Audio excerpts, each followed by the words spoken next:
Winnipeg, I'm coming for you October 26th to the Burton Cummings Theater, and I'm coming for you, Burton Cummings. Stand-up comedy, tickets at harlandwilliams.com, Burton Cummings Theater. I'm coming for you, Cummings.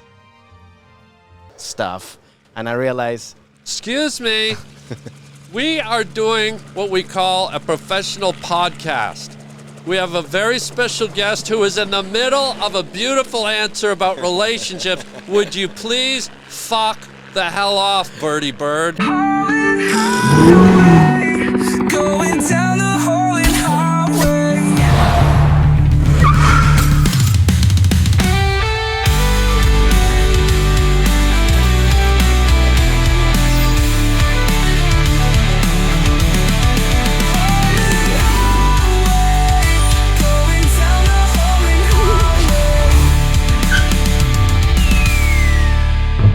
Hello.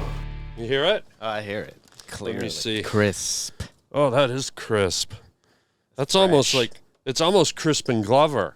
Crispin Glover. Oh yeah, Like it's this close to it. Like the sound is crisp. But it's Crispin. But it's more Crispin Glover. Who he actually. God, it's so close. Because of him, you can't use your image. Like people have to pay you for your image. Remember that? What do you mean? Talk to me. Back to the Future, where he didn't want to be in it, and they were gonna use it, and they're like, "Nah, man." He sued and then like you can't use your image if you're not in there. You know why I can't have this conversation because I haven't seen Back to the Future. Oh, I haven't been to the future. You haven't to the future. I wasn't able to see it. But it already passed. It took place. See, that's what I mean. I was so confused. I'm like, do I go to the Cineplex? Do I drive? Do I fly to London on the Concorde so that there's that time thing? Of course. Yeah, Concords, they don't even exist. And they're not around anymore, so how do I Yes. get back to the future? Yeah, or you can just go back to the present, which is the future. So that's too much work for me to see a movie. Too much, okay. I just want to go sit in the Cineplex, eat some dirty buttered popcorn, maybe have the person behind me do a reach around. A reach around, okay. I mean, if it's a girl. If it's a I girl. don't want a truck driver, but, That's a different of reach around. That's just that's a full Monty right there. That's what a they full call Monty, it. yeah. That's what they call it in London back in the 80s when full people, Monty. Monty. Yeah. When someone got naked. When someone got naked and did a reach around. A reach around. But while you were eating pretzels. Why isn't in yoga? Why isn't there a reach around yoga thing pose? Because it seems to me in yoga you're contorting your body.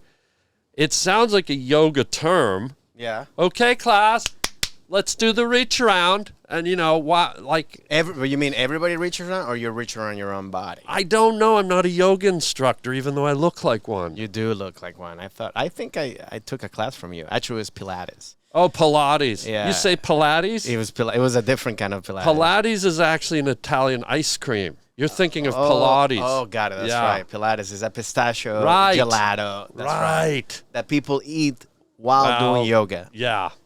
They reach around yoga. Do you do yoga? You look fit as a Chinese fiddle. Oh, I do. I don't do. I do. I would like to do more yoga. What do you do? Because you're fit as a. I'm going to change it. I'm going to say a North Korean fiddle. A North Korean fiddle. Okay, look at you. Those are really thin. I could pick you up on my shoulder and play you in a barn dance. That's the kind of fiddle you are. That's how fiddle I am. I don't think you can. Can you really raise me? I don't think you're that. I could lift you up like a forklift jacked up on Monster Drink energy suds. Okay. By the way, I like you said you're fit. You're fit as a fiddle. You're fiddle. I'm fiddle. Yeah, you're very fiddle. I'm fiddle. I'm fit, but not but fiddle, but like flexible. Yeah. What is your exercise regime? Because you are sculpted, my guy. I'm not. No, listen to me. If I was in a museum and I'm walking through and there's Michelangelo's David, or there's a Roman like a gladiator, and I'm just walking around and I go, oh, look at this one. For some reason, it has modern clothes on. Yeah. Am I naked or am I just in the clothes? Because, like David, he was just completely naked. Yeah. I mean, I should be. Either way. I mean, my point is, if I saw you, I'd think you're one of the sculpted, like chiseled. Okay. Because look at you. You're like an Adonis with an extra is on it. You're like an Adonis. Adonis? Yeah. Adonis. Yeah, dude. That's right. Adonis. Yeah. I mean, that sounds a little like a pervert snake. A pervert snake? You know, like, come here, I'm Adonis. I'm not gonna bite you hard. Oh, man. I didn't think this show would get sexy so fast. It got sexy, man. You started talking about the David. I mean, shape. I mean, I am in shape, but I'm not like crazy. I mean, it's not like, because remember, I went to one time, I did a commercial for like, you know, or I went to audition for a commercial, for a Gillette commercial. Gillette. You know, and everybody that was in the other, you know, the other people that were auditioning, they're all like actual models, you know, the ones you see. Yeah, cut. super studs like me. Yeah, like you. There was basically just 5 of you, you know, right there. Just a minute. It's my model headshot. That's your model headshot. Oh, yeah. You see? Anyways. I think I've seen that. I think that was the actual picture that you need to post like this. Yeah. But I took off my shirt, and the casting director was like, because you had to take your shirt, it's a Gillette commercial, and they're like, okay, yeah, we're good. So, because I don't have a Gillette body, I have a CVS brand body. Yeah, you have sort of a Walgreens, like aisle 7. Exactly. Like, hey, it does the job, but... Like hair care, and then you keep going down the aisle, and it's candies. And then toys. And there's a toy, yes, and then there's a candle for no reason. But wait a minute. You're taking your shirt off for a Gillette commercial. Were you shaving your chest? No, well, you're also... Because, you know, every Gillette commercial, every dude is without a shirt in their bathroom shaving. Oh, yeah, they always have their shirt off. With a towel. You know, it's like kind of like just got off the shower kind of thing. They should show them shaving their chest. They should. You ever shave your nipples? My nipples? Do you get hair around your nipples? I do get hair around my nipples. They're like, it's like a cactus. Yeah. You know, like little hairs here and there, like it's once in a while. It's like a sea urchin's arsehole. A sea urchin's asshole. Well, we say arse around here. Oh, arse. Okay, what's the difference between an arse and an ass? Arse is just more loving and friendly and makes you want to hug it. Oh. But ass is dirty and truck stop, bathroom kind of stinky, Baskin Robbins. Okay. 4 or 5 flavors built up, kind of rancid. That's ass. Yeah. So I gotta say arse. Arse. So, as soon as you said arse, Mr. Deary went and tried to ram us. I thought we were in one of those like what was that thing? The private rooms. The escape rooms. Escape room. And I thought when you say arse, that's when it moves. It was an adult escape room. Have you ever done an escape room? Yes. I went in and I did not like it. Okay. It sort of bored me. It just felt kind of like Did it have forced. A theme? It was like scary, like horror. And so I was in there, and I'm not good at math, and I'm not really good at calculating things under pressure and with a bunch of people and girls and guys, and it felt more like a party. And so I'm in there, and for the whole time, you know, people are like, oh, we got to move the pail and then turn the knob and put 972 in. And then the whole thing, I never contributed. I just went, oh, yeah, there we go. There it is. Okay, there we go. Like the whole night. And it wasn't until about an hour in that someone turns it, that's all you've been saying all night. You haven't helped. And I just started dying. I didn't want anything to do. I just wanted to get to Arby's. Like, get me out. That was your escape room, the escape route to get to Arby's. Yeah, no, I always do the same thing. I'm not good also at like imagining things. I'm always just pulling stuff. And most of the stuff is like, you can't touch it because it's part of the room. Yeah. And I'm like, but I'm the same way. And I'm like, okay. And then I'm always going like, can we just ask for help? Yeah. Like, I don't, like, 2 minutes to say, all right, we got to, I'm like, no, let's just ask for help. Let's get the hell out of here quick. I didn't even ask for help. I asked for a cot. You know how sometimes you're at a hotel and you can request a cot? Oh, so you wanted they sent up a cot and I just slept through it. You guys escape. I'm going to escape to dreamland. That's the thing, because there's people that actually do take it seriously. That they go like, okay, you're going to do this. And then I'm like, all right. There we go. This is actually not based in reality. Oh, there it is. There it is. There we go. They take it. Here we go. You're almost there. I was just like rooting in the back. And they all sort of realized, you haven't done a fucking thing the whole time. And I'm just like laughing the whole time. Did you know these people, or were you just Yeah, they like were buddies. Oh, but okay, it just wasn't my thing. So Yeah. I just said, I can't just stand here. I was like, oh, there we go. There it is. We found it. You're just rooting people, Just going, rooting. great, good job, you Yeah. got it. Yeah. All right, let's move on. Yeah. You're just a cheerleader in the background. Yeah, I'm a escape room cheerleader. You're a suburban mom. Yeah. In a soccer practice. Yeah. Just telling that's right, baby, you Yeah. got it. And the kids just picking up Yeah. just poop in the park. Yeah, and I'm preggers too. Pregger. Like You're I'm pregger. I'm with child almost. With Yeah, child. Yeah.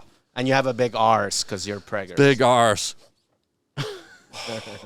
Folks, here we go. What a special day.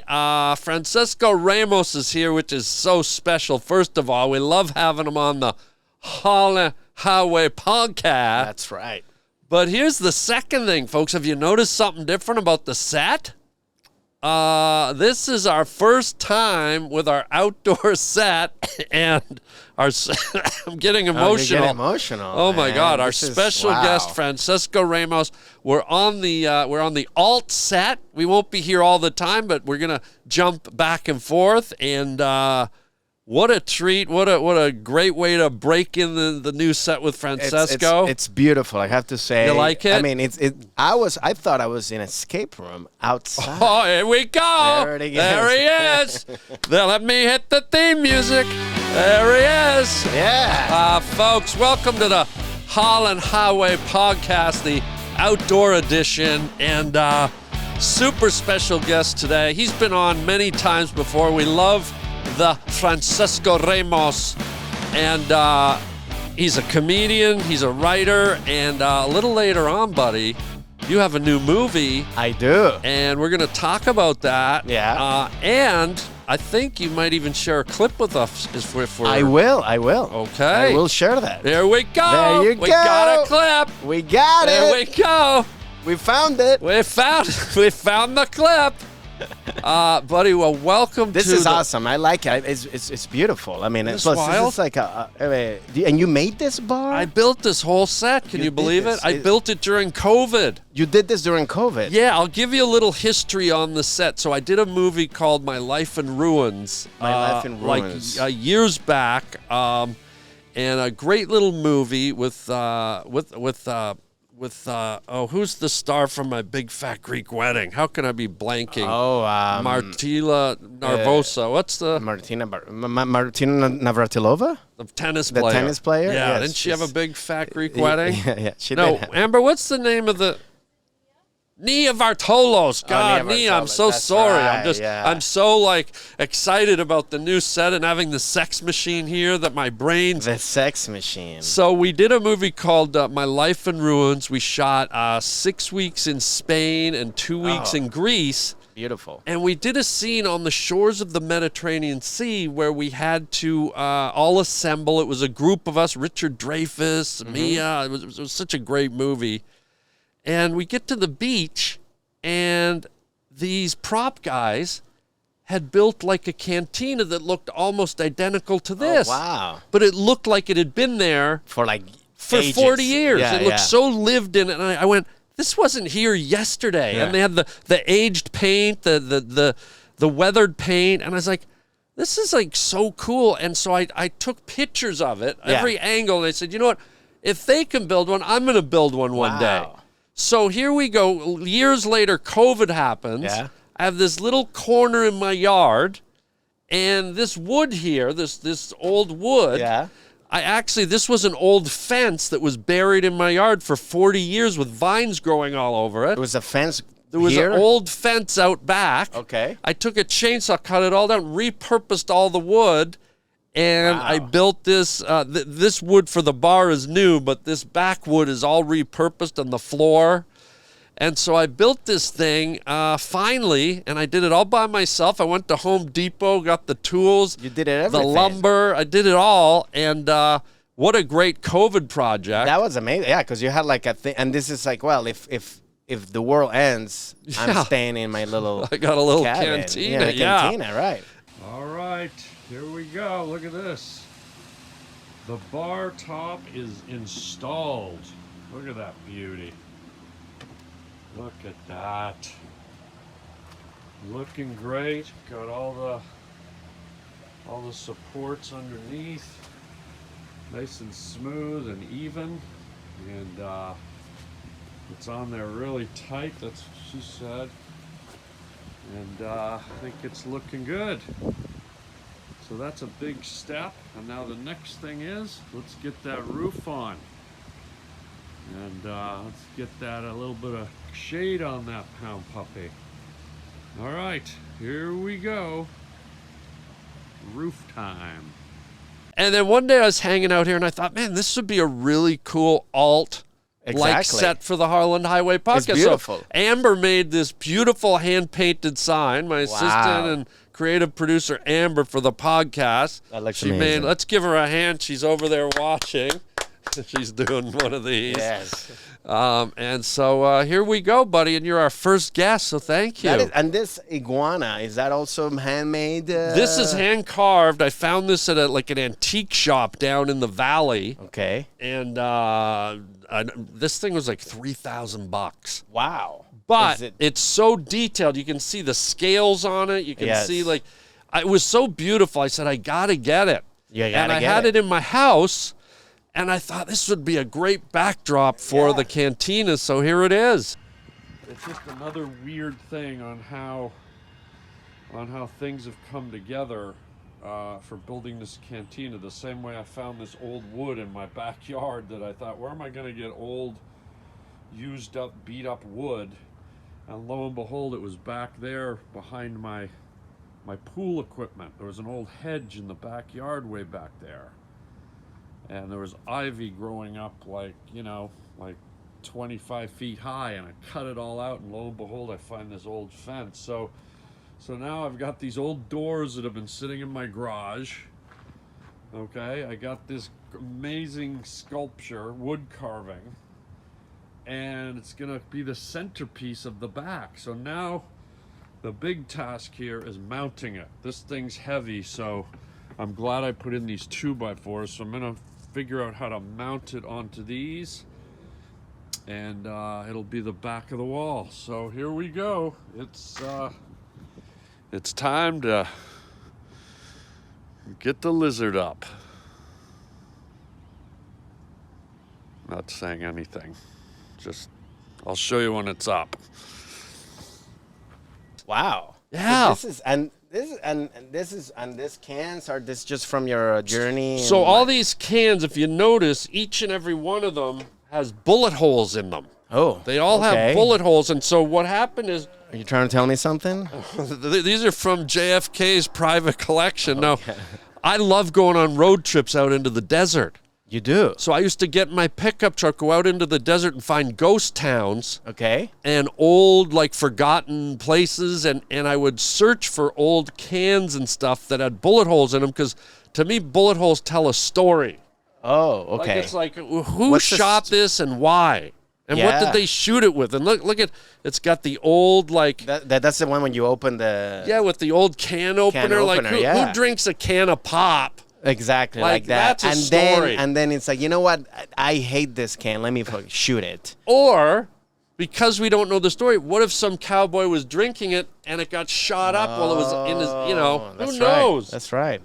Could be, yeah. It could be Pepsi. What do you think? It was a Pepsi or a Diet Coke? I don't know. Maybe a Dr. Pepper, because it's peppered with bullet holes. Hello. And that's what I do. This is what Daddy does. That's what Daddy does. And then the deer heads are from my days. These antlers are from my days as a forest ranger in Canada. That one there. Wow. And this one I actually found in a field north of here near Palmdale. I shot a commercial for a Super Bowl commercial years ago. Yeah. And we were it's supposed to be out in Africa. So we were out in these fields, and I found this deer skull out there. Wow. So a lot of history here, a lot of story, but it isn't about that. We're through that. This is about you, my friend. No, it's about us. It's about us. Thank you. Oh boy, it's fall. Everything's crazy. You're running around. The leaves are falling, and you gotta stay on point with your diet. That's why you got to try Factor, my friends.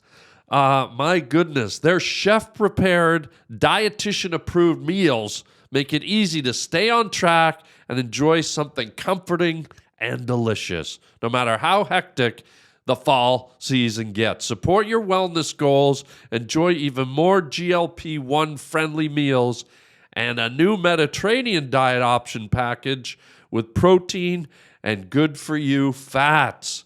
For more choices to better nutrition, that's why 97% of customers say that Factor helped them live a healthier life. Feel the difference no matter what your routine is. Eat smart at factormeals.com/Harland50off and use code Harland50off to get 50% off your first box plus free breakfast for 1 year. That's code Harland50off at factormeals.com for 50% off your first box plus free breakfast for 1 year. Get delicious, ready-to-eat meals delivered with Factor. Offer only valid for new Factor customers with code and qualifying auto-renewing subscription purchase. There's the facts. Now go get your Factor. I'm very proud. I'm very excited that you have this beautiful set because it does, and I like the history behind it because that's the thing about it. And the fact that you made it. Yeah. I'm not a build guy. Like I'm not a like I'm a guy that's like I'll prefer to pay people to do it than just do it. I mean, I don't. Do you get off on like, yeah, I built it, I'm a man? I'm like, do you like? You know, I do get off on that, but I've built little things here and there, but I've never done a piece of construction like this. Like, believe it or not, there's a grid underneath here. Underneath the floorboards, there's a wooden grid with where I had to pour concrete and then mount posts and wow. So basically what I did is I hadn't done anything that detailed, so I literally went on YouTube every step of the way and say, how do I mount posts? How do I pour the concrete for the posts? Where do I get the brackets? Blah, blah, blah. Yeah. So, and then some of it was improvising, but it looks great. Yeah, thanks, buddy. How long did it take you? It took me, I sort of took my time because I knew it was COVID, so I didn't rush to put it up, so I sort of sparsed it out. Probably took me about 2 months or so. That's pretty fast. Yeah, but maybe 3, but I was under no pressure to do it. I sort of didn't want it to finish because during COVID we had nothing to do, so it's sort of fun to piece it together. Yeah, it's amazing. So here we are. Well, thank you. Enough about that. Let's get back to you, my guy. Thank you for being here. Special show in another way. Halloween's coming up, my bro. That is true. That is true. This is going to be our Halloween show. It's going to be our Halloween show, because it's coming. We're pretty soon to that. Really soon. Are you a Halloween? Do you like dressing up? Are you a big Halloween guy? I wasn't. When I was a kid, I loved it. Okay. I'd go out at 2 in the afternoon. I'd be ringing people. They'd be like, "What are you doing here? The sun's not even down." I was like, "I know." We're not even home. Yeah, we're not even home. Yeah, I'd have to break in and find candy. You break in, and that was your first escape room right there. That was there. It is. There's the Three Musketeers. We got it. So I did used to dress up, and then as I got older, I didn't like it, and I used to do the most minimalistic thing. I would get a Sharpie and put a dot and go, I'm Cindy Crawford. Okay. And then the next year I'd put a dot here, say I'm Marilyn Monroe. Then I'd put a dot here and say I'm Abraham Lincoln. Then I'd put a bit of a bigger one and say it was John Boy Walton. Like I just did the most minimalistic thing. Yeah. I've gotten like that too. I've gotten like I'm the 80s guy. And like whatever I found in my clothes, like old clothes and stuff that I've used for like sketches or whatever. Yeah. I'm like, I'll put a wig on. Yeah, I'm an 80s guy. Yeah, that's it. I'm the tennis player. And then that's it. Yeah, because I think only if I get invited to like a really cool like Hollywood type, like where you gotta dress up, that's where I'll be like, all right, let me go all in. But if I'm going to my buddies just to walk around, I'm like, I'm doing the Marilyn Monroe, just little thing right there. Can you hang on one second? I don't know if you hear that helicopter. I do. It's been hang on. Excuse me. There's 2. We're doing a podcast. Yeah, could you fuck off? We're doing a podcast. There it is. There it is. There it is. We found it. He's stuck there. It's stuck in the sky. Yeah, I think it's like, what's going on? If you could just fuck off, we're doing a podcast, please. I mean, God. I mean, I think they waited for us. I think they're here for you. I think it's paparazzi. You think? Yeah, I do. Yes. Dude, you the sex machine. There he is. I did we post got it. him. Yes. There he is. Do All some right. poses. Strike a pose. Strike a pose. Strike a pose. Oh, dude. You're going to have a whole fleet over here before you know it. Like, hey, people are going to be driving like, where's my news? Where's the traffic news? Oh, no, they're all over the Harland Highway podcast taking shots of sexy over here. That's the traffic is the highway, the Harland Highway podcast right here. Man. All roads lead to your face. Whoa. Wow. That's wow. You need a tramp stamp like of that. I like that. I think I I should get that in my bag. You need that. All roads lead to my face. For the reach around. Oh, yeah. Yeah. Oh, yeah. That should be the name of my book. The reach around or all roads lead to my face? I think both. Both. You can do the sequel and the main book at the same time. Yeah. And it's a pop-up book. Oh, yeah. If you're doing a book called The Reach Around, it's got to pop up at some point. Yeah. Wear goggles when you're reading that book. Buddy, so last time I saw you that you were just sort of freshly married. Yes. How's it going? We got to check in on the marriage. It's going. Yes, it's definitely learning a lot about marriage and like just like things. What's the big takeaway? Like this is what, year 1? Year 2. Year 2. What's the big takeaway after 2? After 2. Well, I think the big takeaway is that you not things change in terms of how like now I have to be more aware of everything in terms of like just basically I don't know. I'm just saying all this stuff because I don't know really what to say because I don't want to get in trouble. And She's I think listening. She's listening right now. She's in the helicopter right now, and that's you know what I think the big takeaway, if I can answer for you. Yes. Is you're madly in love. You can't wait to open the door every day and jump in her arms, shower her with kisses, passionately make love to her and tell her what a great cook she is. Isn't that what you wanted to say? That's 100% of what I wanted to say. Sorry, that's what I was thinking. I think the helicopters threw you off a bit. Yeah. I also didn't want, I was like, hey, let me say something funny or should I just be real? And I was like, that's what I wanted to say. I could see it. It was written all over your face. It was, by the way, all roads lead to your face. All roads to my face. Fighting. Has there been, and if you don't want to answer, has there been a big blowout yet in 2 years? Was there a major fight that stuck out? No, it hasn't been like big fights. It's just little fights, like, which is kind of like what a relationship is, a little bit of like, hey. Little ones. Little ones. Yeah. It's like, just more like miscommunication stuff of like, hey, you didn't. Dude, it's like you didn't listen to me, and I'm like, what? What did you say? I'm like, you didn't. Perfect answer. Yeah. No, but it's been like that. It's never been like a huge fight or something like that where it's like I don't want like I'm moving out of the house kind of thing. No, I haven't done that. Has there ever been like a screaming, yelling fight? Has it ever elevated where voices got raised and it's like you're like. I mean, a little here and there, but we kind of like. Tone it down right away, Maybe it's like, you know what? Yeah. I'm just gonna go take a break and go. Like I'm gonna go get some cans and shoot at the cans. Shoot the cans. Go to the escape room. You should have an escape room in your house. That should be the escape room. Yes. Yeah. Sometimes the escape room is the house, and you just gotta get out. Get away from the wife. Or the husband.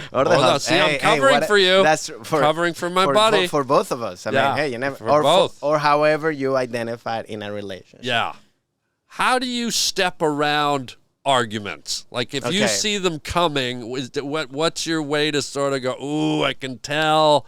How do you sort of dance around it? I'm learning that I was doing it wrong. Sometimes, two things that I've learned also with marriage is like I've been like. Every time I would argue with her or I would talk to her about stuff, I'd be talking, and I learned this now, like I'm talking to another guy. So I'm like, I'm more blunt or more like, well, you got to do this and you got to do that. Yeah. And now I realize that's not the way to talk to your wife or to talk or to a woman in particular. You got to be more like understanding the emotion. You know, sometimes I always want to fix stuff. I always want to build stuff. And I realize... Excuse me. We are doing what we call a professional podcast. We have a very special guest who is in the middle of a beautiful answer about relationships. Would you please fuck the hell off, Birdie Bird? Why do they stop there? But your answer was so eloquent. I was going through it. I was getting emotional. And then these flying, hovering rotor. It's probably Bill Burr in his fucking helicopter. Well, he has a helicopter now. Oh yeah, he does. He does. Yeah, hey, yeah, it is. Why you gotta be around our podcast? What the fuck is this? You're destroying our podcast with your fucking Verdi Bird. Let's go. That's your Bill Burr. I guess. It's the best I can do. I'm so distracted what with the fuck is going on? That's my Bill Burr. Yeah. That's a good way to end a fight with the wife. Yeah. What the fuck is going on? That's the way. And then, and I just run, and then boom, that's it. I'm out. What about that whole saying, don't go to bed angry? Because I got in a fight once and I was awake for 7and years. Okay. Yeah. I mean, you didn't get out. I couldn't get rid of the anger. That was when you, that was with who? Well, that's none of your business, but she was a helicopter pilot. Okay. Wait a minute. Wait a second. Carol? Carol! Get that in now! Don't make me angry. I want to sleep, Carol. Look, there's a sign that says, you're not going to sleep tonight. I'm going to be here. Well, it's a helicopter dragging one of those banners. Yeah. You're not going to sleep tonight. It's Carol. God. Carol. Yeah, no, I think it is true. I think you should not go to sleep angry. I think that's one thing we tried to do. I did try to, like, solve the, or like, hey, like have the fight or have the argument, but then come back and be like, look, this is what I wanted to say. Yeah. Or this is what you wanted to say. Let's calm down. Stuff like that. Yeah. So I do that. I do that. I could have. I think it is good, especially not even just to go to sleep. I think you should actually do it just to clarify everything. Yeah. Like we're clarifying this helicopter, right? I can't believe these helicopters. God. They're very personal. Like I think those are yours. Are those? I feel like is this your? Are you shooting like my private collection? Yeah, like you're filming. I wish. Guys, this isn't funny. Okay, stepping out of you and her. Yeah. Let's bring God's four-legged critters into the equation. What does one sexy hubby, hot jamming, Harley riding, hog moving daddy do if mama wants to bring home a cat or a dog? Where are you on that, Wild Fingers? Well, I already know where I am because when I first met her, she already had her dog and cat. Oh, both? Both. And you married her? I Bring in the helicopter, lift him out. He's got that. Dude, what? Well, I mean, and let me tell you, they know, like, it's like, I always say they're my adopted kids because they know that I'm there. Every time they don't listen to me. Every time I go like, hey, Stanley, don't do this. He just looks at me like, you're not my father, and just walks away. Yeah, you weren't there when he was a puppy. He wasn't there because she didn't get him as a puppy, but I wasn't there when I rescued because he's a rescue, and they're both rescue. So they both, or as I call the losers, the dementoids, the whores that nobody wants. And I know that people are getting mad, but that's what they are, dementoid losers. I call them used dogs. Yeah, they're like, no, they're still good, but it's like a used car. Sometimes you want a new one, sometimes you want, because also I feel like they come traumatized. Garbage. Right? And I love them. I love them. I'm just saying what they are. They're the garbage dementoids that nobody wants. And there's people writing comments right now. Right now, they're doing it. But I don't care if I have to take your heat for being honest. Then I will. I'm an honest guy. I like that. Those little garbage whores, nobody wants them dementoids. Well, I think that's a little too extreme, actually. I feel like you're pushing the... I mean, they're... Well, okay. I'm gonna maybe step... a little. Or maybe a little. I mean, they're not that Thank you for dialing me back. You're right. You're waiting. Right. I was letting you go, but then I'm like, well, this is getting a little too... Yeah. I'll take off the whore part. The horror part. Yes. Yeah, okay. Demented? Dementoids, yeah. Dementoids. Yeah, that's those my own crazy word. People that eat Altoids? They're just they're just like lost, demented, like freaks, Okay, I got it. So yeah, okay. So we'll take off whore and dementoid and just maybe freaks too. Maybe freaks. just stick with garbage and no, losers. no, then garbage. No. What about losers? I mean, excuse me. Do you mind? I am doing a professional podcast with Francesco Ramos, nonetheless, and we don't need this. There he goes. There it is. I think he heard me. All right, good. Wow. Thank you. Thank you. Well, it's just they needed to get closer. Yeah. For you, because we were yelling at them. They were too far. I've got a very commanding voice. You do. Like people can tell when I'm not effing around. No, especially rescue dogs and cats when you call them losers and dementoids. Yeah. And, they know that you're being real. Okay. So you had no choice with the pets. You walked into that. I had to either. It was a full package, a combo. Oh, wow. Like if I had to be with her, I had to be with the dog and the cat, which I don't mind. I like the dog and the cat. I think they have grown to know me, but I always know they're always gonna be there. And I always tell her I do want to get a dog that's mine, that likes me for me, that likes me from the beginning. You know what I mean? Yeah. And it hasn't happened yet, but. Oh, yeah. Fall is here, and you're out playing football. Maybe you're hunting, climbing trees, log rolling, and maybe you're trying to hide your sweaty stink with all those other deodorants. But Mando, my friends, Mando stops the stinkage before it even starts. And it doesn't have all those creepy chemicals that the other deodorants tend to have. Mando's starter pack is perfect for new customers. It comes with solid stick deodorant, cream tube deodorant, 2 free products of your choice like mini body wash and deodorant wipes, and free shipping.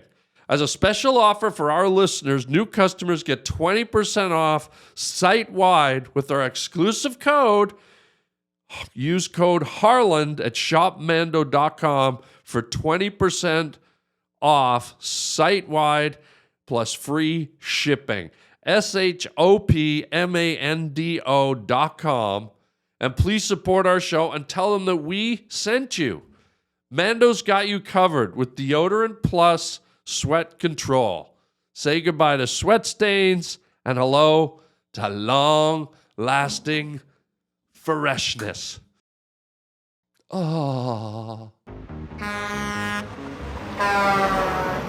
Was there ever a conversation, though, where you said, hey, baby, I love you, I want to marry you, I'm not really a dog guy, can we, or even a cat, can we keep one of the, can we get rid of them? I think they might step on our mare. The conversation was more when, not, because I like dogs and cats. I'm not like you that they think they're losers. Excuse me, will you hold on? Do you hear those sirens? The sirens. Excuse me. Officers, we're doing a podcast. Hold for playing. Hold the crime. Hold the bank robberies. Do you hear those sirens? Is this something that happens? This is the first one we've done. But I can't believe the disrespect on this glowing piece of man meat. Do they know? Don't you have? They know in the schedule that we're doing it. They knew this. They knew. They knew this. I was never for it, but defund the police right now. Defund the aircraft. Defund the helicopters. Defund the helicopters and defund my face. Defund your face. Wait, whoa. Whoa, I think I got carried away. Got it, yeah. Can we take that one back? You can take that one back. Defund. How are you going to defund your face? I don't know, but it sounded necessary, but now I think I overstepped my face. You overstepped your face? Yeah. Or you defunded the face? I defunded it, and by defunding my face, I overstepped the boundaries of my own face. That makes sense. That makes sense in this world. Yeah.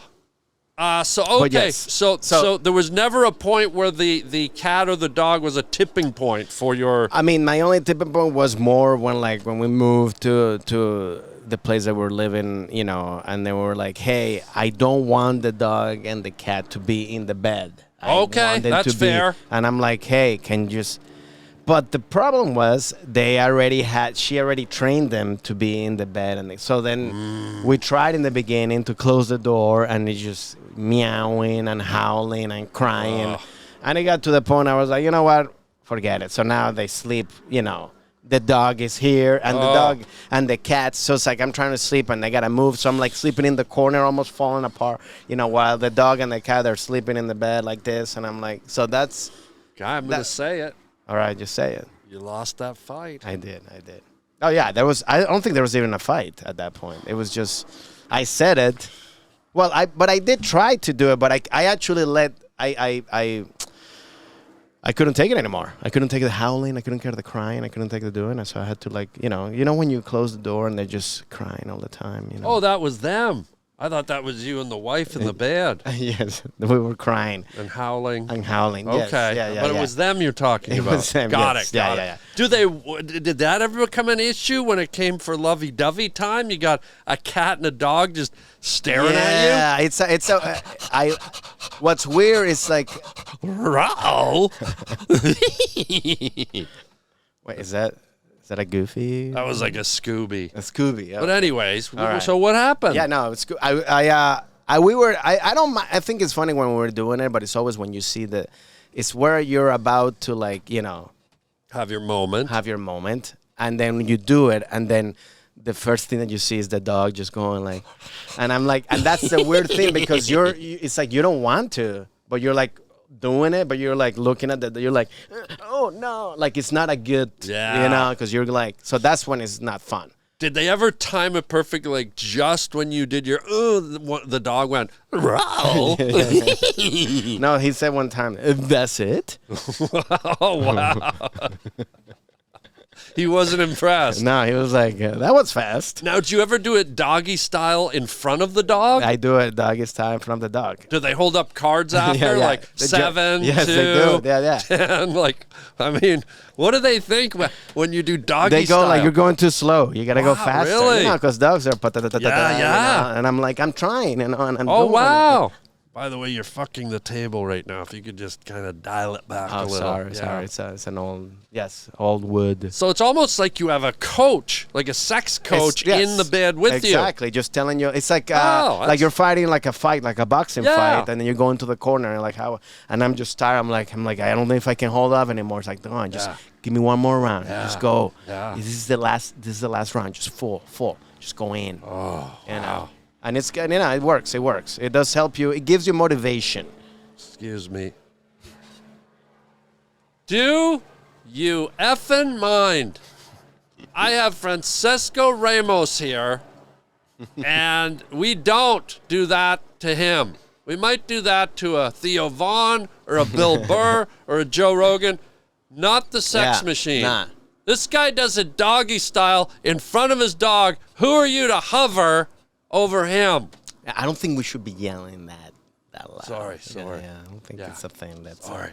We should just keep it in the podcast. Yeah, let's keep it in the pod. Yeah, let's keep it in the pod. I don't want people to be thinking that I do that. And also, I'm not. I just want to make sure that we're separated. Yeah. It's not a thing that. Yeah. They're just They're just there. Yeah. I got. Yeah. Sorry, my bad. No, I just want to make sure. Let me shift gears. All right. Are you a salad bar guy? I'm a salad bar guy. Are you? I mean, I don't know if you've ever been asked. Excuse me. I just had a burp, guy. Okay. Is that your burp? It was weird. It was like it went sideways. I thought it was like a fly that got into your mouth or something. Maybe it was. Oh, maybe it's helicopter fumes. I don't know. I mean, God. You're like, I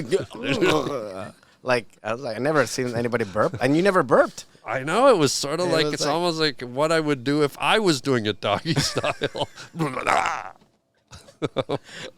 was weird. I think that's what the dog is going to, the face is going to do when they're watching you doing the doggy style. No. Oh. I think it was I think I just created a new type of gat, like a flurp or something. Yeah, because it's like is that between a sneeze and a burp? I didn't have to sneeze, but it was just it came up, then it went sideways. It's almost like it went around my Adam's apple instead of over it. So it's like a fliglurp. If I can create a new category for escaping gases. But did something come out? Something did come out, but it came out every which way but loose, as Clint Eastwood used to say. So I think I did a fliglurp. A fliglurp. We invented a word. Fliglurp. Well, I did. Well, I mean, But this is. I did it, not you. If you want to do one, maybe you name one. But I think I did the flaglurp, not you. I mean, hello. This is like the creator of the plane. It's two guys. Yeah, but it was my throat that flaglurped it up, not yours. But then I called it out, and I was like, hey, let's work down it. Maybe something. Now we own it together. Yeah, we own it. Just, or at least, give me 30% of the. Well, 50. All right. I mean, if you're gonna make T-shirts, if you're gonna do merch, coffee mugs, hats, flaglurps, if you wanna. I mean, it's ours. Okay, it's our baby. Flaglurp, and then it's just you going. That was a nice flaglurp. That's a flaglurp. You did a very nice flaglurp. This is it. This is the thing. Now everybody will have to in the podcast. You have to take a selfie or take a video, and then you do your own flaglurp. Flaglurp. Before you answer the salad bar question, because I want to mention one of our new sponsors here is it's called Mammoth Grip. And have you ever seen one of these? No. So it's really cool. Do you do shopping? Like you go to the grocery store? I do shopping, yes. So you know how when you go, you got to turn into like an octopus and put all the bags on your face? So this thing you keep in your car, you put your shopping bags all in there, and the Mammoth Grip, and it's lighter. It redistributes the weight. That's great. And you can carry like 5, 6 bags. You can carry like all the bags you want with your Mammoth Grip. Wow. It's a really cool invention. That is pretty cool. And you can order those online and get them sent to your house, and they're really, really cool, and they're very light. It's made in the USA. Made in the USA. So no tariffs on this. Yeah, and no terrorism on it either. Isn't that great? Isn't that a cool invention? That is really cool. You know why I brought it out? Because it's fitting that I brought out a cool invention, and I just invented the flaglurp. The flaglurp. Yeah, let's put that here it. The flaglurp. So, Mammoth Grips, get those online and make your life easier with your shopping and whatever you want to carry. Mammoth Grips. Flaglurp, glurk. I like that. That was a great spokesperson. That was pretty good. That was pretty good. But let's jump back to the key question of the whole podcast. Are you a salad bar guy? And who asked that but me? Yes, I'm a. How do I put this? Yes, I think I'm a salad bar, but I'm not a salad bar prices guy. What do you mean? Like when you go to Whole Foods, like those salads are so damn expensive. Wait a minute, are we whining over a salad? In Whole Foods, because you go there and they're like it costs. You put everything, it costs like $25, and I'm like, I just put some spinach. What are you putting on it? Diamonds? Diamonds. What do you put? Who has a $25 salad bar in Whole Foods? What are you putting on there? You put it, and it's like I'm going like the thing is like it's like because I want to do it, but you can't. It's hard to they're expensive. The more because they already charge for the thing, so that's like $7, and then you put 1 leaf of spinach, and that's like $10, and you put a little tomato, that's $12, and then all of a sudden you're like, I just wanted to eat a salad, and it cost me $25.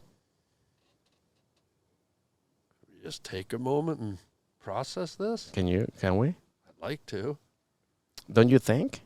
I'd like to take a moment and just process what you just said. All right. Thank you. Do we need the Mammoth Grip for that? Or? No, I just need a moment of silence if you wouldn't mind shutting the pie hole.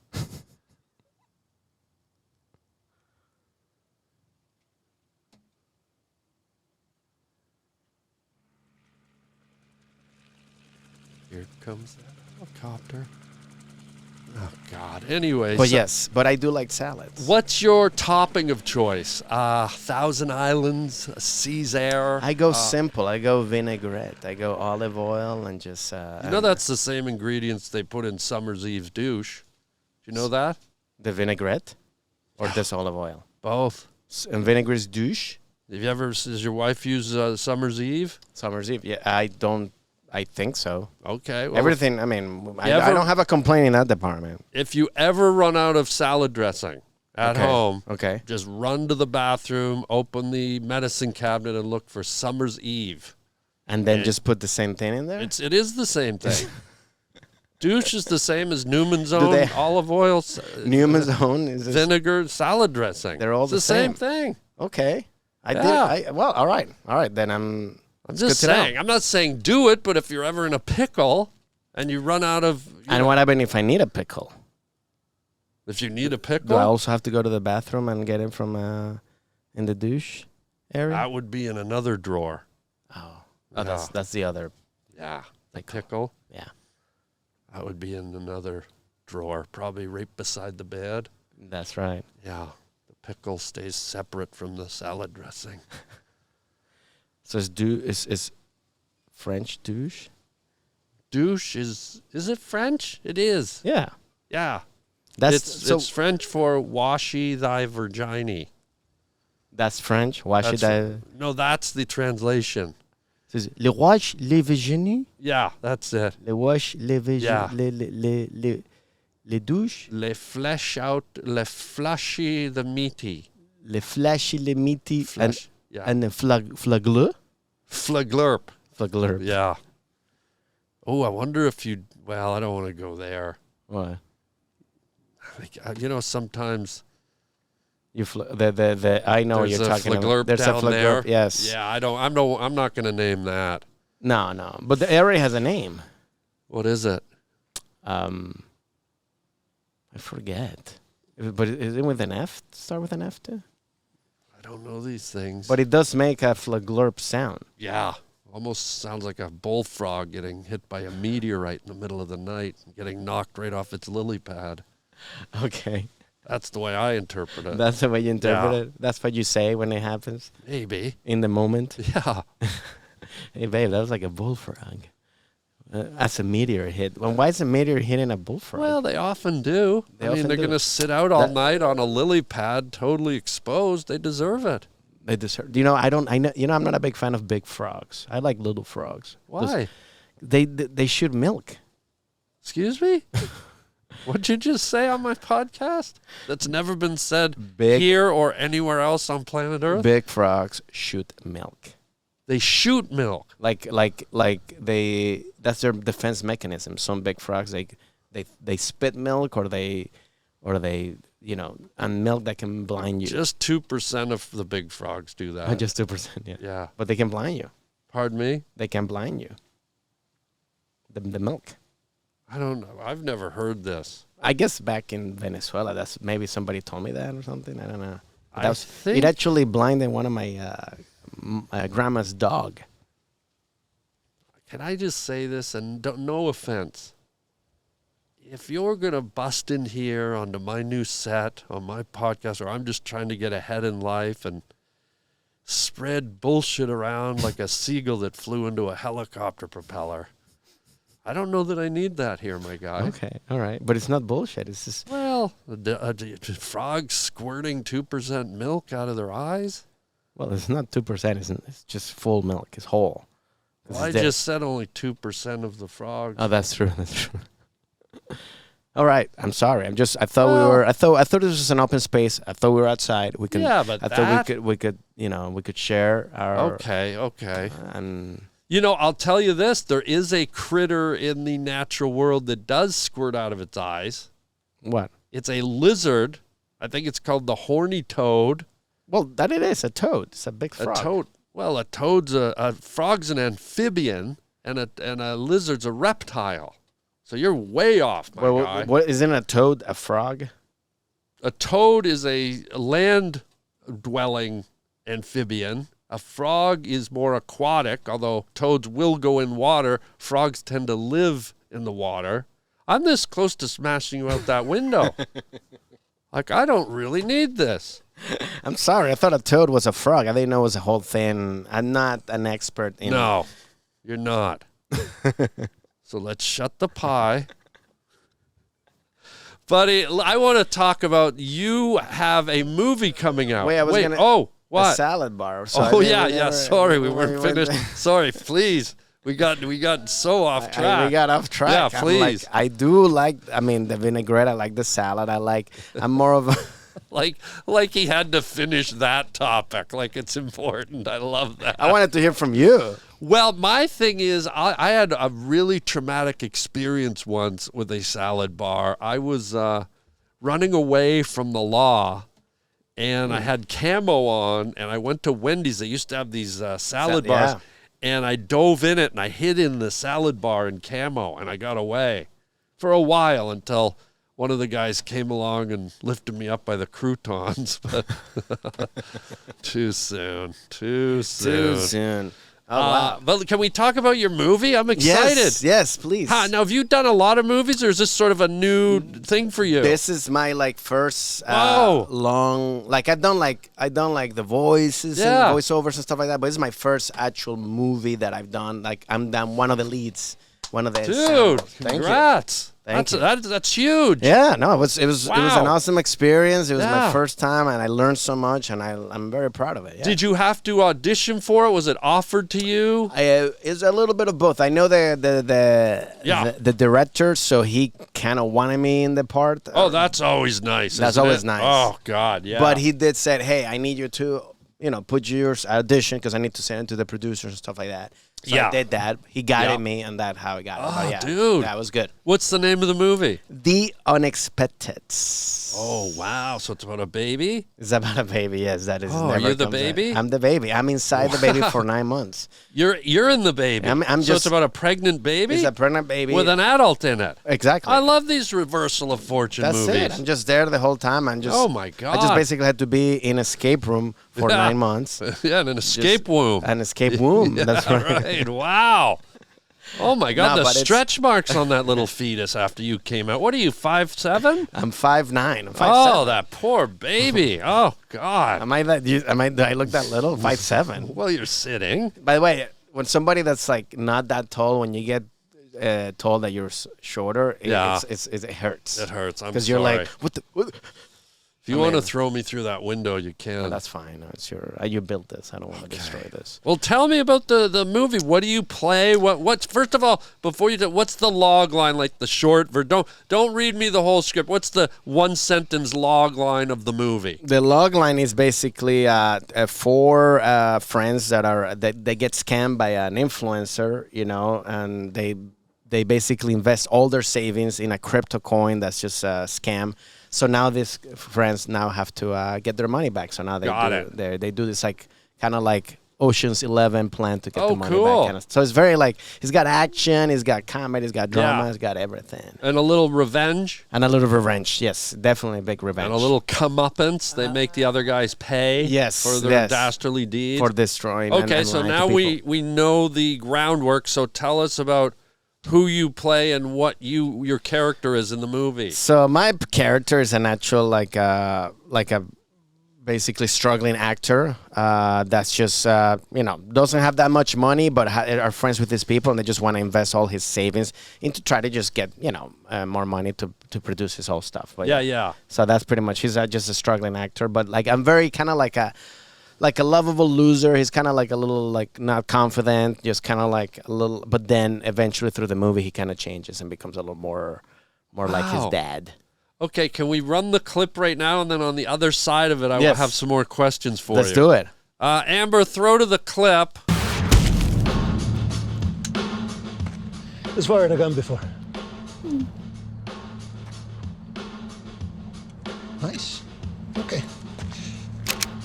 Ready? Deep breath, shoot straight, hold the gun firm. Both hands.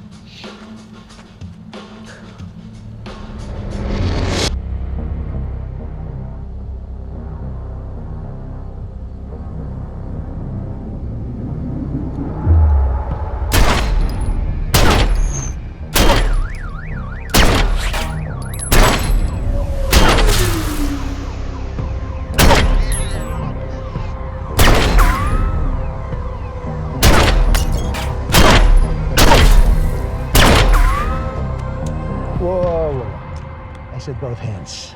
It's okay. Oh. It's okay. The wind got me. And we're back. Wow, did you like that? My God, guy. Marlon? Thank you. Marlon Brando? Thank you. I just want to... Marlon Brando with COVID? I like... What are you doing over there? Buddy, I like the salad. Yeah, I like it. I'm a salad bar guy.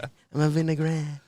Buddy, congratulations. Thank you. It looks beautiful. And tell me about, did you like the experience? Did you like your character? Yes, it was fun because, again, my first time on a set, so I had no idea how to, it was first in location too as well because it was shot in New Mexico. Oh, wow. So that's pretty cool. Great. It was cool because it felt like camping, like where we were like in summer camp kind of stuff. So we're like everybody got along very well. Like I met Matt Walsh, who's on Veep and and does a lot of shows. He's in the movie, and I was a very big fan of him. So I was like, we kind of clicked right away, which was pretty cool. Yeah. Like it was like one time we're like on a scene and he's filming his scene.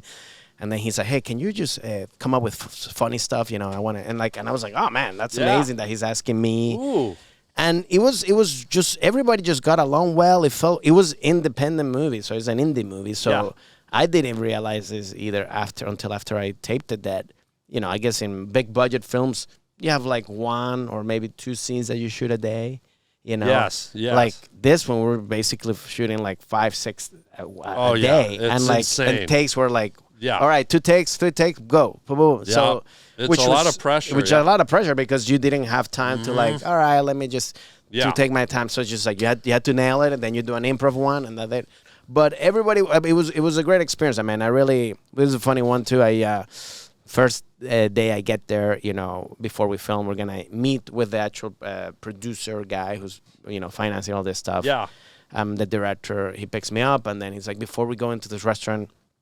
He's like, hey, let's smoke some weed. So he smokes some, and the weed that he smokes is like very like heavy duty. Oh no, you smoke some too? So I smoked some too, and I was just like meeting this guy for the first time in person, and I'm like, he's just talking to me, and I'm like, like just all fucked up, and he's like, and I'm going in my mind, I'm going like, all right, I'm gonna get fired. This is not gonna, because I thought I was, it was my first. I was like, hey, how you doing? And I'm like, he would ask me questions. How was the flight? I'm like, in the air. I was like flabbergasted or flubberglow, flugger. What's the word that we can? Fluglerp. Oh wow. I fluglerp him. Oh. But that was a very funny thing because I was like, luckily afterwards he was like, no, I knew you were high. Don't worry about it. Yeah, not a great first impression. Imagine Note like to actors, don't do that. Don't get hammered before you meet the money people. Exactly, but it was great. It was fun, man. It came out really well. Cool. And it premieres October 14th, but we did the screening. Yeah. And everybody liked it. It came out really well. I mean, it's a cool, it's a great experience because it's my first movie, and I was proud of it. I'm proud of it. And you're right. It's when you get with a crew and a cast, it sort of becomes a little. You said summer camp. It becomes a little family. You're all focused on the same thing.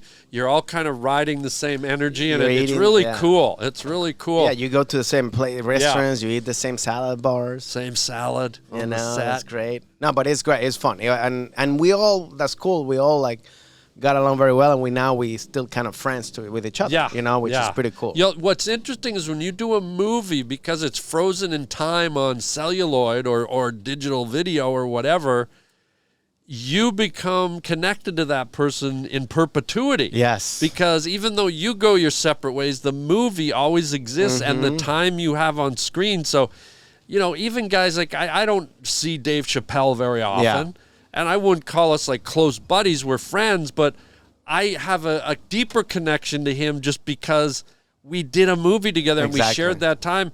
And that piece of time that we put in affected people all over the world, and so it becomes stronger. Yes, your relation becomes stronger by default. Weirdly, it's very strange, and so you sort of feel this invisible connection. I feel an invisible connection to all the people I've ever acted with. It's a really cool thing. Yeah, no, and it's also the fact that you both that you're part of this thing that nobody can take away. That you're connected with locked. It's locked and it's forever. And it's always gonna be there. And those memories that you had and those things. And what cool thing for me, it actually also gave me gave me more confidence because there was a lot of stuff that I was like, oh, I knew I didn't know what I was like, oh, I knew what I'm doing. I don't know. I felt like like, oh, okay, I know what this is. I know what blocking Yeah. is. I know what this is. I know how Yeah. to stand here to get the light or the cameras Yeah. here. And I was like, oh, it gave me more confidence. I'm like, oh, Yeah. I'm, even though I haven't been in that experience, I think just learning. You just and have to watching, jump in. It gives You have to. It gives you the confidence. At first, you're probably trepidatious, but then it gives you the confidence to jump in. And then once you jump in, your confidence goes up another Yes. layer because you realize, oh, I can do this. And also understanding which was cool too, because I was also like, while it wasn't my scene, I was watching other people like film their scenes on the camera, and the director, what he was doing, and the DP. And I like that because it also, I mean, I like directing, I like doing that as well, but it also gives you that of how it works. So then as an actor, then it takes away that confidence or that, not confidence of like, oh, I'm doing it wrong. For example, like you did a take and they're like, hey, all right, can you do it again? When I first started, I thought I was like, oh, that means I'm doing it wrong. Yeah. And then you realize, no, they just want to get a different coverage. They just want a different thing, just a different reaction or something. And then you're just kind of like, okay, I'll do this one. I'll do this one different. And then it kind of relaxes you to then even more crazy. You know? And it lets you shift your gears artistically and creatively because they say, hey, make it angrier, make it this, like be more silent with it, be more internal. And so you have to push yourself, and that in turn builds your confidence because you're like, oh, wow, I found that gear that I might not have known about if the director hadn't sort of asked me to go there. Or when they go like, hey, do one like you want to do it. Yeah. And then you do something crazy and they're like, oh, that's the one. That's because then you're just, they know they got what they wanted. Yeah. And now you're just like free balling basically. Oh, that's the best. I got to do that in a lot of my movies and it's so fun. But, buddy, congratulations. Thank you, man. Do we know where we can see the movie Yeah, yet? you can watch it on Apple TV. You can watch it on Amazon Prime. You know, it's a video on demand. You can rent it or you can buy it as well. So, just watch it, share it, share it on social media, because it's it's an indie movie. It's not like a big studio movie, but and it's produced by Kevin Smith. Oh, yeah, That's the thing. It's produced by Kevin Smith from Clerks and Dogma and all that stuff. So he liked it because he got to his festival and he won Best Comedy.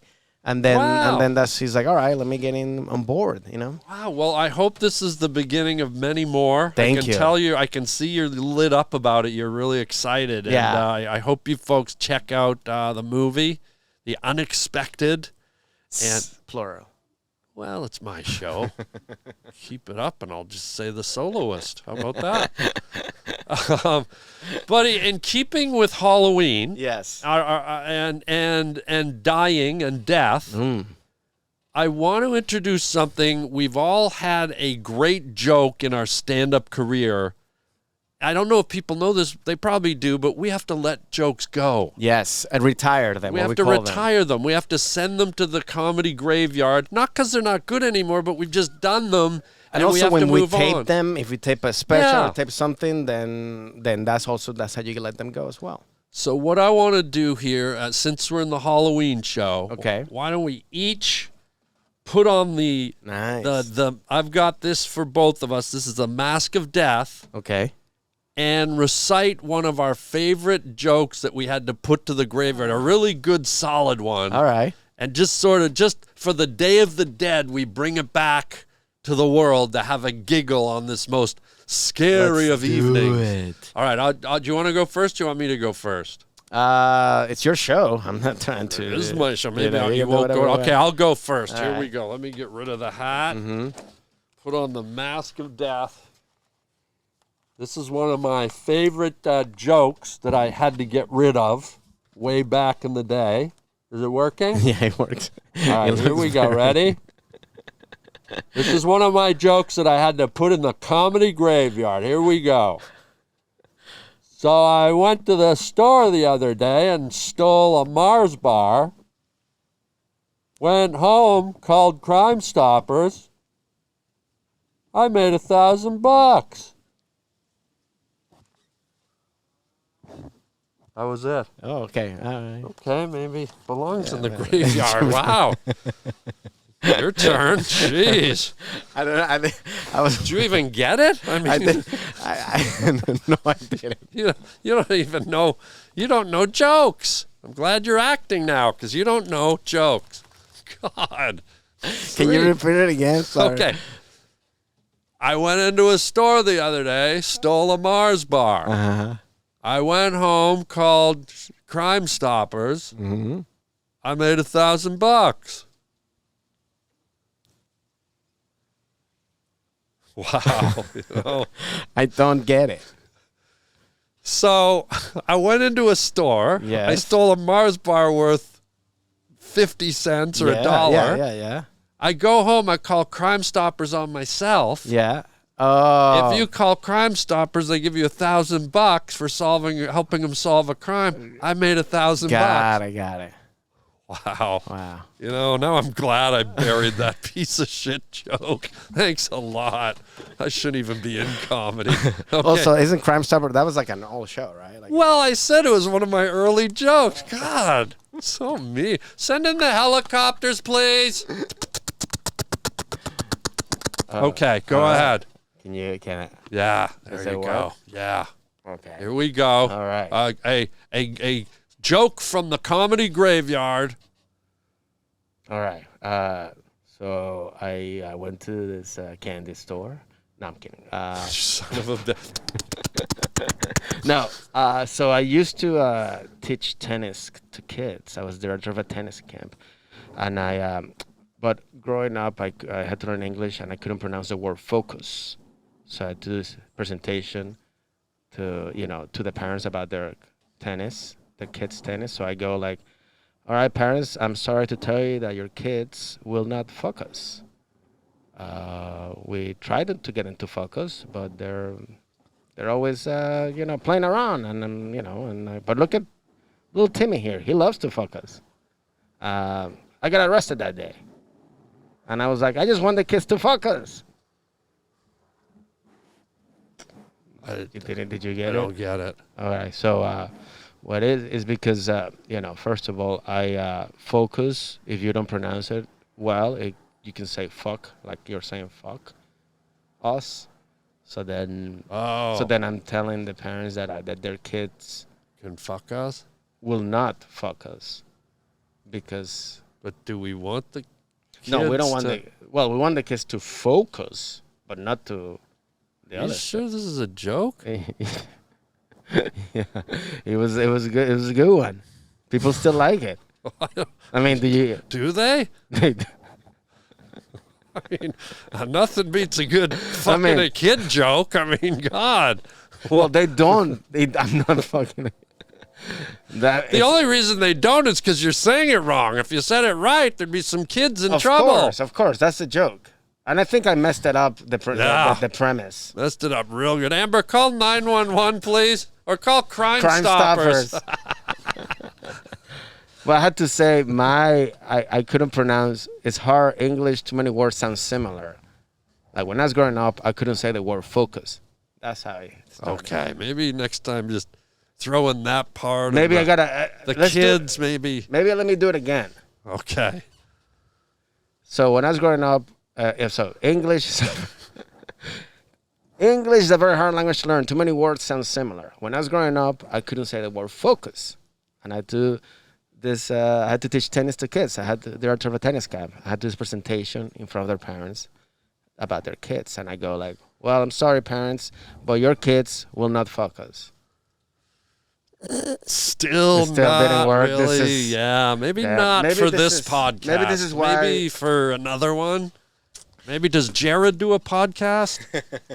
I mean, maybe he does. Yeah, it's called Subway Chronicles. Yeah, I think maybe it's called the Footlong. Yeah. No, I mean. Hey guys, just a quick reminder: we're coming up on 200,000 subscribers to the Harland Highway podcast. We'd love you to be part of that. If you haven't subscribed, please hit the subscribe button. It takes literally less time than it takes to pop a zit in your bathroom mirror. Just boop, and you're subscribed. It helps us out and helps us keep this show rocking and rolling. 200,000, we're right at the precipice. Big word, but please subscribe today. All right. Well, this is why these are retired. Yeah, jokes. that's why they're in the grave. They're in the grave. They're in the They grave. come They're back. not coming back. It is kind of like when you watch a movie. Does that happen to you when you watch an old movie, or especially with comedy? Do you watch a movie? Yeah. You go like, I used to like laugh at this a lot, and I'm like, this is not as funny as I thought. It was in that moment. My worst experience with that when Raising Arizona came out by the Coen brothers. Yeah. I went to see it. It blew me through the wall. Yeah. It was like the first time I'd seen Star Wars. I was like, what? This is so... And I went to see it again like 3 nights later, which I never do. Yeah. And the only movie I think I've ever done that for is Avatar. But it was just like, it was so funny and original. And then I pulled it out and I watched it about 3 years ago.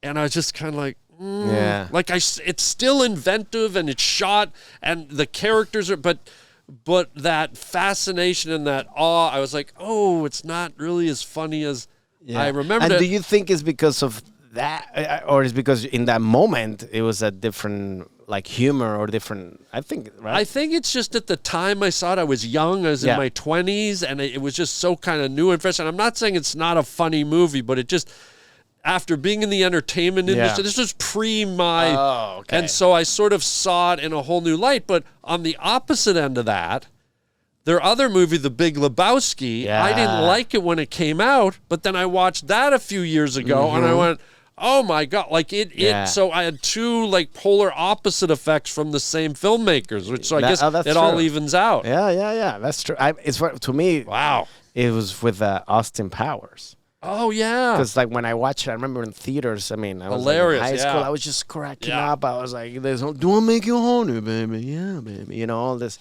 stuff, and then I watched it. You know, maybe a couple of years ago, and I was just like, it's kind of like, I don't know. So again, I think that was before I started doing stand up, before I started in this business. So like. It ran out of power. Now you go like, they're okay. The bits are like, I get them, but they were kind of like fluff. I don't know. Like you go like, and I think, I don't know if it's because, especially at that time, it was so hot and it was like the humor, you know, and now the humor has also evolved too. Yeah. And it was so sort of new. No one had done what he was doing. Exactly. And so it was like, boom. And I think that's what Raising Arizona did to me. They're still funny on their ground, and people love them, but just sometimes your sensibility changes as you mature.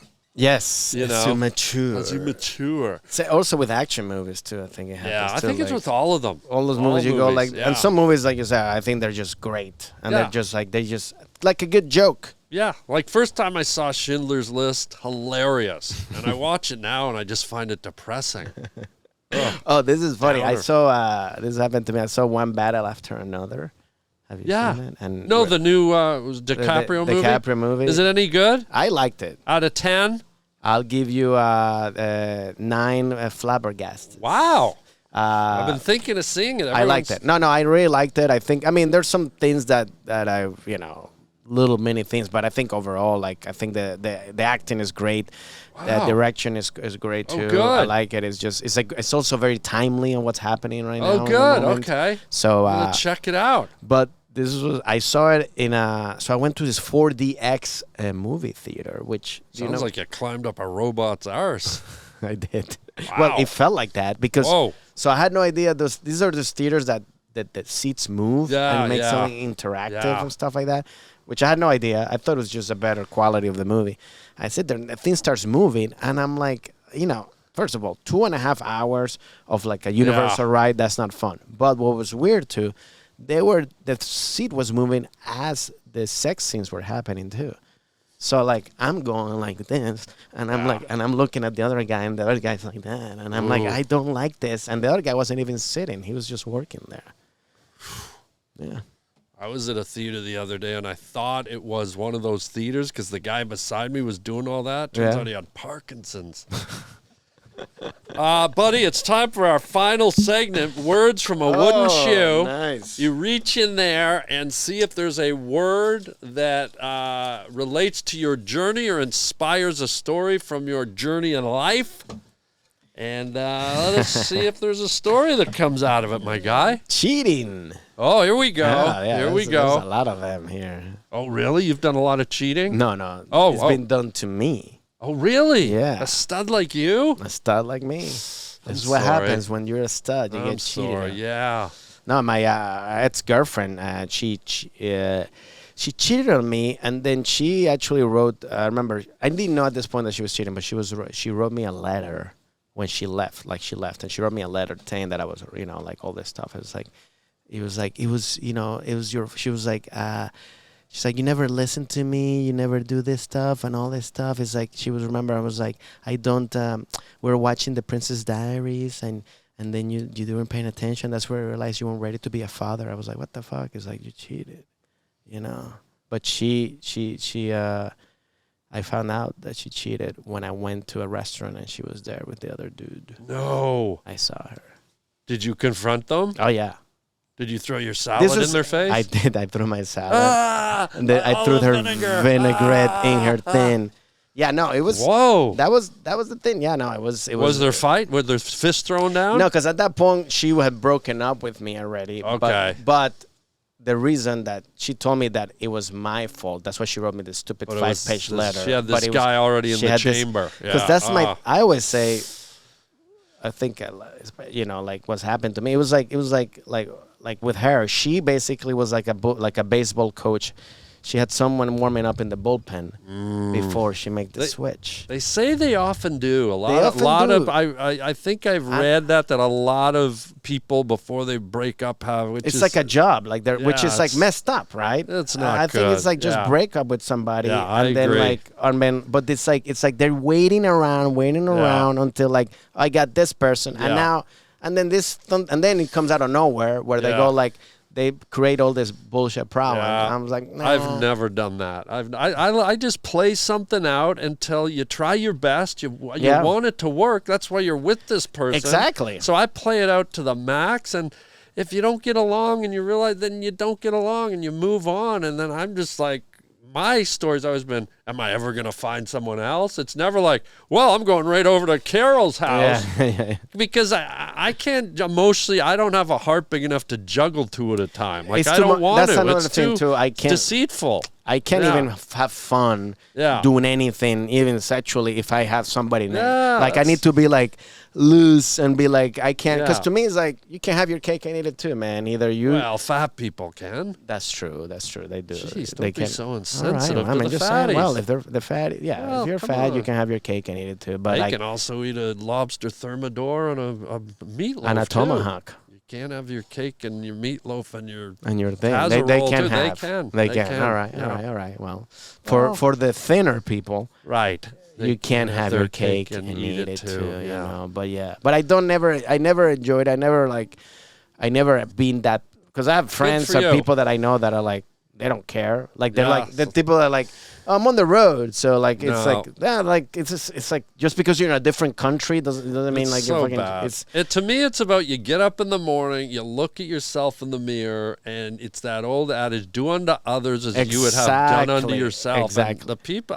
For those of you that don't live by that, can you take them time to switch gears? I don't like to preach to my audience of 12 or 13 viewers, but really, switch gears, and before you do anything, think of like what the consequences of what you're doing. Think how you would feel if it was done to you. 100%, and it's also a matter of respect too. I would say, like, because most people, like, they don't wanna, they cheat or they don't tell you the truth because I didn't want to hurt you. Like, you're hurting the person by not telling the truth. It's better to be like, look, I don't like you. I like this person. I'm leaving.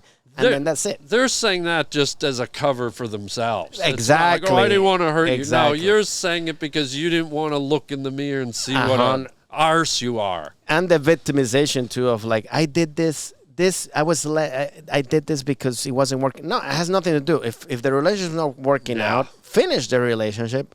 But then don't say like this led to this. It's like, that's bullshit too.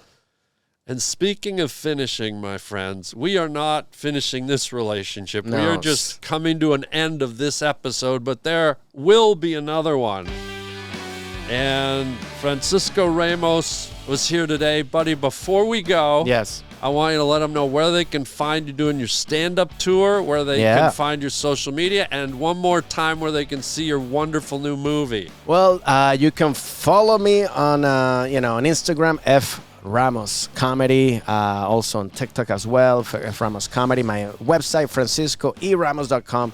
I have, I'm touring a lot in October, November. I don't know when this comes out, but I'm doing filming my special on October 14th in New York. But then I have a lot of dates coming up. I have Seattle, I have Fort Lauderdale, I have Orlando, I have Tampa. Wow. And then, and also for the movie, The Unexpected, comes out October 14th as well. Check it out on video on demand, on Apple TV, on Amazon Prime, wherever. And then please rent it, please share it. Yeah. It's an independent movie, so the more people watch it, the more word of mouth it works, the more better it is for us. So watch it. Perfect. Go get it. Congratulations on everything, buddy. Folks, don't forget, pick up your Mammoth grips, and you can hold on to stuff way easier and way lighter and way more convenient. That's it for today on our brand new set. Thank you for letting us pop your cherry on the first set. Something popped. Something popped. I think you plurfed. And that's it for today on the Holland Highway podcast. Until next time, chicken chow mein, everyone. Wow. This was good, right? This is fun. Thanks great. I like Thanks for breaking in the new set. This is great. Yeah, no, I like this vibe. It makes it nice. It makes it fun. And also when it gets a little cooler, it's going to be fun too. What are you doing tonight? Whatever you want to do. Want to do a night one? Yeah. Now that's a flugger. Hey everybody, how would you like your very own personal video message from me, yours truly? It's your birthday, it's your anniversary, it's your graduation, or you just want me to make you laugh? You get to pick the topic you want me to discuss, give me some talking points, and off we go. You can get it for yourself or get it for a friend. It's super easy and fun. Just go to the Cameo app on your phone or to cameo.com. And I record a custom video made just for you or your loved one. Your very own personalized Harland.